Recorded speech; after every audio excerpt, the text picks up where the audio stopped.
Assalamualaikum warahmatullahi wabarakatuh. Alhamdulillah wassalatu wassalamu ala Rasulillah wa ala alihi wa ashabihi wa man wala. Amma ba'd. Rabbi shrah li sadri wa yassir li amri wahlul 'uqdatam min lisani yafqahu qawli. Allahumma iftah lana hikmataka wanshur alaina rahmataka min khazaini rahmatika ya arhamar rahimin. Rabbana iftah bainana wa baina qaumina bil haqqi wa anta khairul fatihin. Insyaallah pada kesempatan ini kita melanjutkan pembahasan yang ada di dalam kitab Ushul Fiqih Mabadi Awaliyah. Kita sampai pada pembahasan Al-Ijma', pembahasan yang ke Al-Hadi Asyar, ke-11. Qala al-musannifu rahimahullahu ta'ala wa nafa'ana bihi wa amadana bimadadihi wa asrarihi fid daraini amin. Al-mabhasul hadi asyar, pembahasan yang ke-11. Fil ijma'i, tentang ijma'. Ijma' itu apa sih? Ya, secara bahasa ijma' adalah kesepakatan, konsensus. Kesepakatan itu disebut al-ijma'. Ini pengertiannya secara bahasa dan juga secara istilah. Disebutkan al-ijma'u, ijma'. Al-ijma'u, ijma' lughatan secara bahasa. Al-ittifaqu itu kesepakatan. Nah, secara bahasa adalah kesepakatan. Nah, kesepakatannya siapa? Nah, kita baca secara istilahnya. Bukan kesepakatan sembarang orang, tapi kesepakatan orang-orang tertentu. Wastilahan, dan secara istilah. Ittifaqu ummati Muhammadin sallallahu alaihi wasallam, kesepakatan umatnya Nabi Muhammad sallallahu alaihi wasallam. Kesepakatan umatnya Nabi Muhammad sallallahu alaihi wasallam.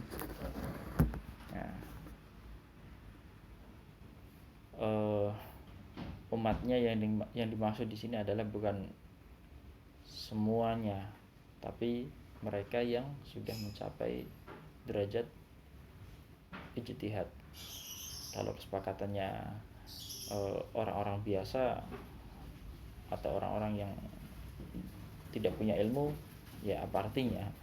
Apa artinya kesepakatan orang yang nggak punya ilmu? Tapi yang dimaksud di sini adalah para ulama mujtahid.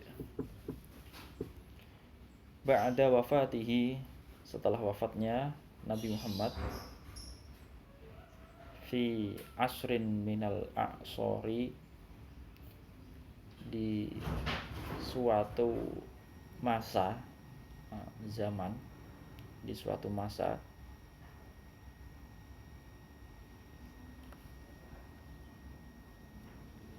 ala amrin minal umuri, atas suatu perkara. Jadi pengertian ijma' secara istilah adalah kesepakatan para ulama mujtahid dari umatnya Nabi Muhammad SAW setelah wafatnya Nabi Muhammad atas suatu perkara, atas suatu permasalahan. Nah, ini disebut ijma'. Kenapa kok harus ada pembatasan setelah wafatnya Nabi Muhammad? Ya, karena para sahabat atau umat muslim di zamannya Nabi Muhammad, ketika mereka menemukan suatu permasalahan yang nggak perlu adanya ijma', mereka langsung bisa bertanya kepada Nabi Muhammad gitu, apa hukumnya. Jadi para sahabat ketika menemukan suatu permasalahan, ya mereka langsung merujuk ke bisa langsung merujuk ke Rasulullah Shallallahu Alaihi Wasallam. Nah, bertanya hukumnya apa, udah clear karena Nabi Muhammad adalah syari' sahib syariah. Nabi Muhammad langsung mendapatkan wahyu hukum yang semestinya dari Allah Subhanahu wa taala. Ada yang dijadikan rujukan untuk bertanya, yaitu Nabi Muhammad.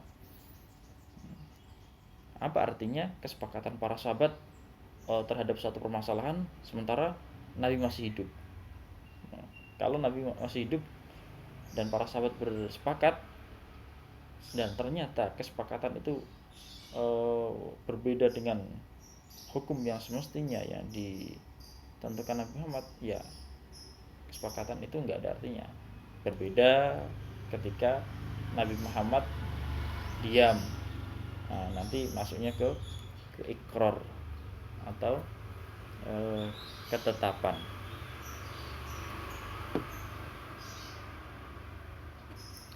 Wal ijma'u, dan ijma', hujjatun itu adalah hujjah. Hujjatun itu adalah hujjah, argumentasi. Indal jumhuri, menurut mayoritas ulama. Lima akhrajahu at-Tirmizi, karena apa yang telah dikeluarkan Imam Tirmizi ani bani Umar, dari riwayat Ibnu Umar, anin Nabi sallallahu alaihi wasallam annahu qala, dari Nabi Muhammad sallallahu alaihi wasallam bahwa beliau bersabda. Para ulama, mayoritas ulama mengatakan bahwasanya ijma, konsensus ulama itu adalah suatu hujjah, argumentasi dalam syariah. Jadi di dalam mazhab Syafi'i sumber hukum Islam itu ada 4. Apa? Al-Quran, hadis. Yang ketiga, ijma para ulama, kesepakatan para ulama. Kalau para ulama udah sepakat terhadap suatu hukum, suatu permasalahan, udah, ini wajib dilaksanakan amalan itu, gitu, permasalahan itu. Yang keempat adalah qiyas, yang juga akan kita pelajari setelah pembahasan ijma ini. Ada 4 masadirus syariah, hukum syariah Islam. Al-Quran, hadis, ijma, qiyas. Qiyas adalah analogi.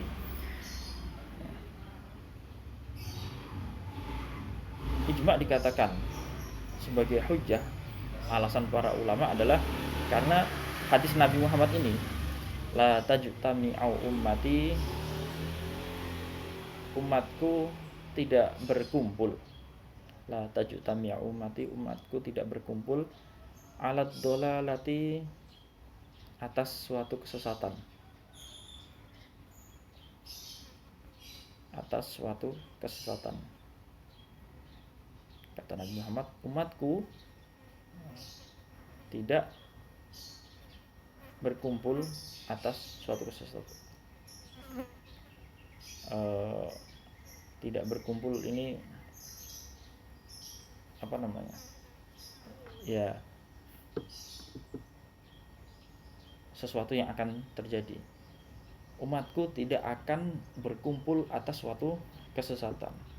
Ini kalau udah sabda Nabi, ya pasti benarnya. Nggak mungkin umatku sepakat atas suatu kesesatan, itu nggak mungkin.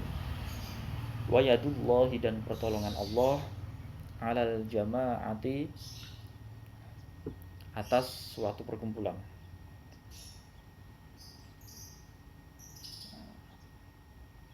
Atau pada suatu perkumpulan, dalam tanda kurung bersama-sama.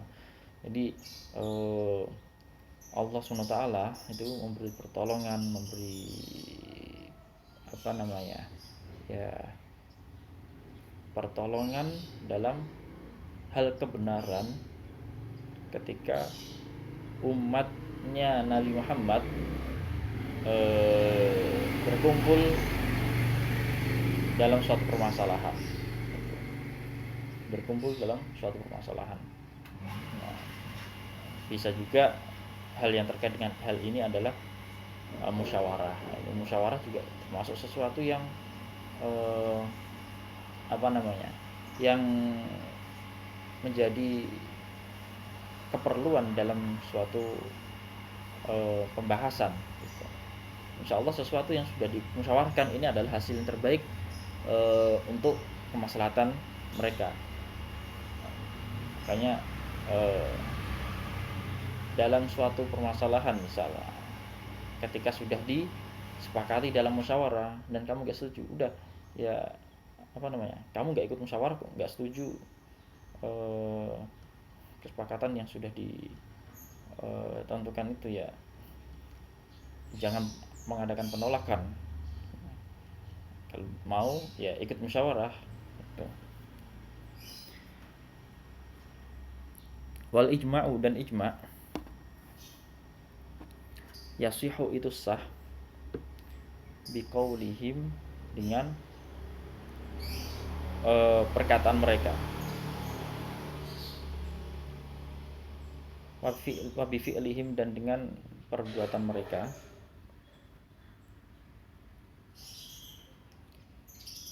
aidon juga, wa yasihu, dan sah, aidon juga, biqaulil ba'di, dengan ucapan sebagian ulama atau mujtahid, wa bi fi'lil ba'di, dan dengan perbuatan sebagian ulama, wantisyari zalika, dan tersebarnya ucapan atau perbuatannya, wantisyaru zalikal qauli awil fi'li, wantisyaru zalikal qauli awil fi'li, dan tersebarnya ucapan atau perbuatan tersebut, wasukutul baqin, dan wasukutul baqin, dan diamnya ulama lainnya, mujtahid lainnya, alaihi, atas perbuatan atau ucapan sebagian ulama tadi. Nah, jadi gini, ijma atau kesepakatan ulama itu bisa jadi kesepakatan mereka atau kesepakatan ucapan mereka dalam suatu permasalahan, atau kesepakatan perbuatan mereka atas suatu permasalahan. Nah, jadi bisa jadi berupa ucapan atau perbuatan. Itu jenis pertama. Jenis kedua adalah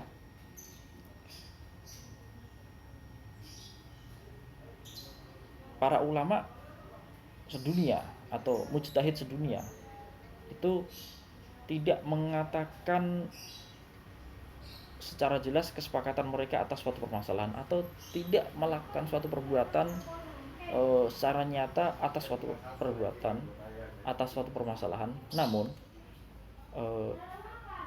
ada kesepakatan dari sebagian ulama, entah itu berupa ucapan maupun berupa perbuatan. Namun kesepakatan sebagian ulama tadi itu tersebar ke ulama-ulama lainnya. Sementara ulama-ulama lainnya tadi yang tidak ikut bersepakat itu diam merespon, diamnya sebagai respon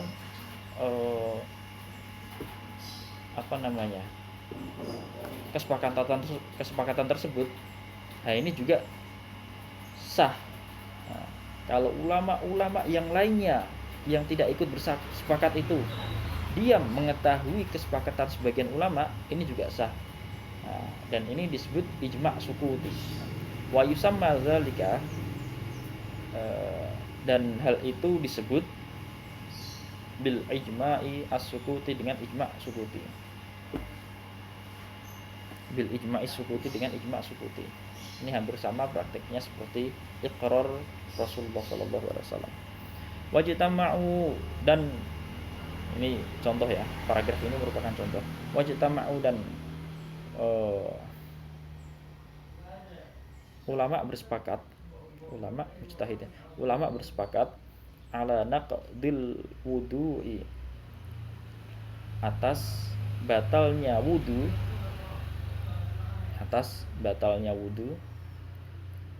bil kharijil mu'tadi, dengan sesuatu yang keluar yang biasa, minas sabila ini dari dua jalan, Nah, ulama bersepakat atas membatalkannya wudu sesuatu yang keluar biasa dari dua jalan, dua lubang.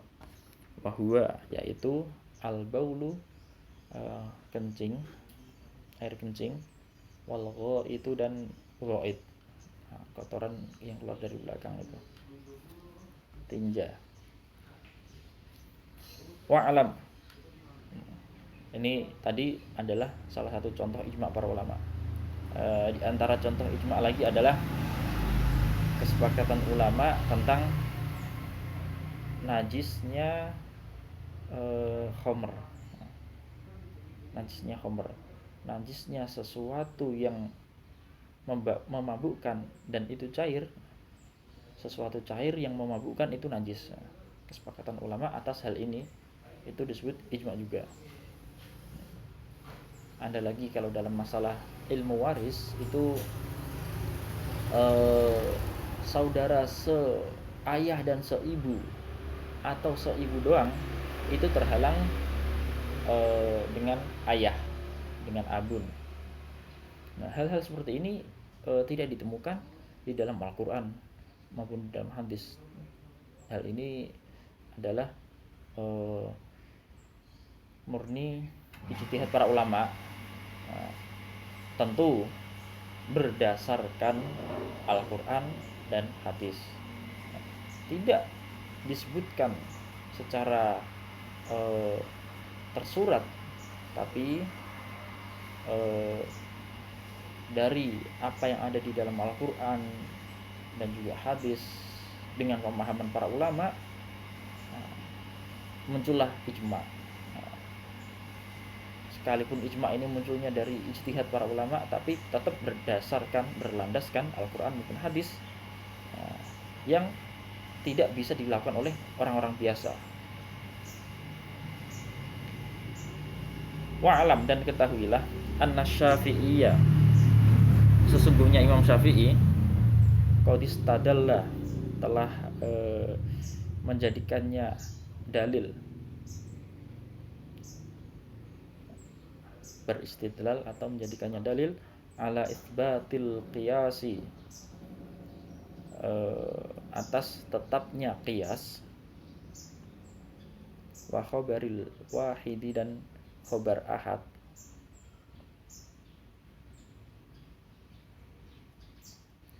wa khabaril ahadi, dan wa khabaril wahidi, dan khabar ahad, khabar wahid, khabar ahad, wa bi anna ba'dus sahabati, dan sesungguhnya sebagian sahabat, amila bihi, mengamalkannya,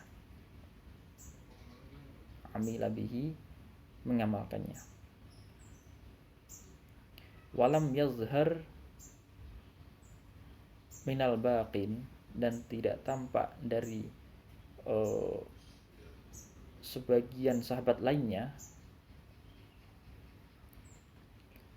ingkarun, suatu pengingkaran, suatu pengingkaran.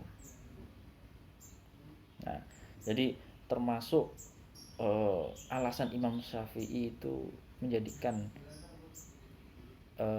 dalil dari qiyas dan juga dari khobar ahad adalah praktik yang dilakukan ijma'nya para sahabat. Dari ijma'nya para sahabat pernah sebagian para sahabat itu menetapkan bahwasanya qiyas itu ada di dalam syariat, dan juga khobar ahad itu ada sebagian para sahabat ya. Sementara sahabat yang lainnya diam atas penghukuman tersebut, penetapan qiyas dan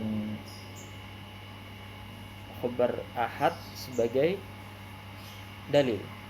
Nah, maka menurut Imam Syafi'i, para sahabat ini telah berijma, telah bersepakat, sekalipun ijma itu adalah ijma sukuti. Ijma sukuti adalah ketika ada sebagian ulama atau ahli ilmu bersepakat dan ulama yang lainnya itu diam, tidak mengingkari kesepakatan tersebut, itu disebut ijma sukuti. Fakana zalika, maka hal tersebut, ijma'an sukutian itu adalah ijma sukuti. Ijma'an sukutian itu adalah ijma sukuti. Nah, ini pembahasan tentang masalah ijma'. Wallahu a'lam bishawab. Walhamdulillahirabbil alamin. Wassallallahu ala sayyidina Muhammadin wa ala alihi wa sahbihi wa barik wasallam.